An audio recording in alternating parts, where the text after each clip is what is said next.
parents are prevention. And that's what I want you guys to get your heads around with this module.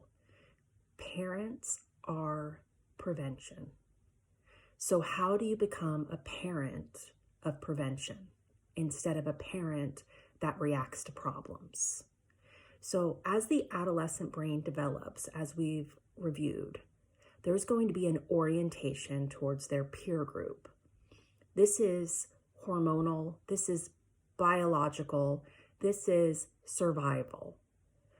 Kids cannot stay in the nest. And so it's part of the developmental process to gain autonomy and independence. And the way that our kids do this is through exploring, pushing boundaries, and experimenting with things. That's how they identify if the information we've given them is true or not. And they're going to start having a higher trust in outside influences. So where they once looked to mom or dad to determine safety, they're now going to be looking at the environment around them. They're going to be trying to determine what their peers are doing, what society's doing, what's happening on social media. All of that is now how they're going to gauge how they navigate through the world. So this is when prevention becomes key. And the prevention is not necessarily doing this module, doing this course, and then regurgitating it back to them. Kids are very well aware of the dangers of smoking, the dangers of alcohol, the dangers of overdosing on the first try of a drug. This information is available. The thing is they don't think it's going to happen to them. And until they experience something and have a negative consequence from it and perceive more risk than more benefit, they're going to continue to push things. They're going to continue to up the ante to gain broader experience in life.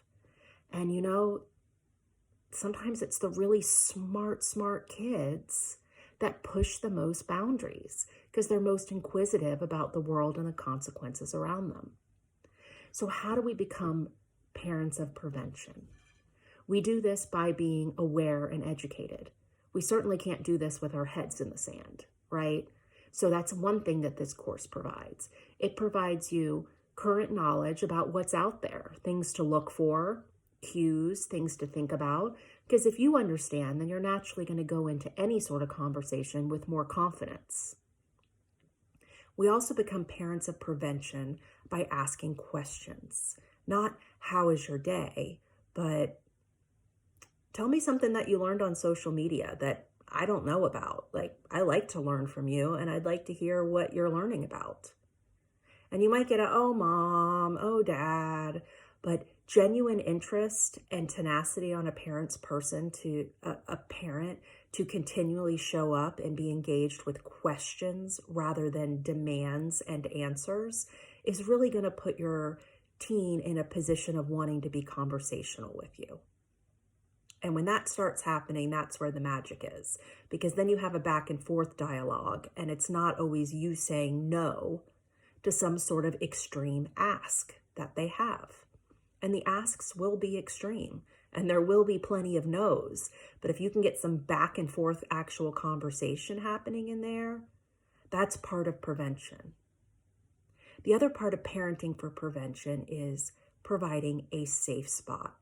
The way you provide a safe spot is not by reacting. And by reacting, I mean you find the pack of cigarettes and then you say, I don't believe you're smoking, or are these yours? Why do we ask, are these yours? You found them in their stuff. Yes, they're theirs.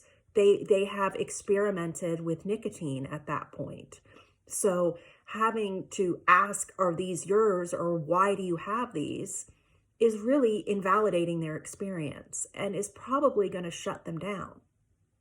So I challenge you to not ask those questions if you find those items, but to be preventative parents and have conversations before you find those things.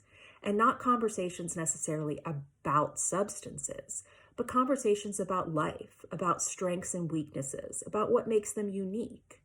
And this course provides that. It provides activities that you can do to build a relationship and build a bond as your children move from childhood to adolescence. And I encourage you to try these activities and not just read them and think that they won't work. Because one thing about adolescents I know from working directly with them is they're pretty darn willing to try stuff. Even if they're trying it to prove that you're wrong, adolescents, again, they're exploring. And so why not explore with them? So I really hope that this gives you kind of an overview of what the general goal is. And that's parenting with prevention, not parenting with reaction. Thanks.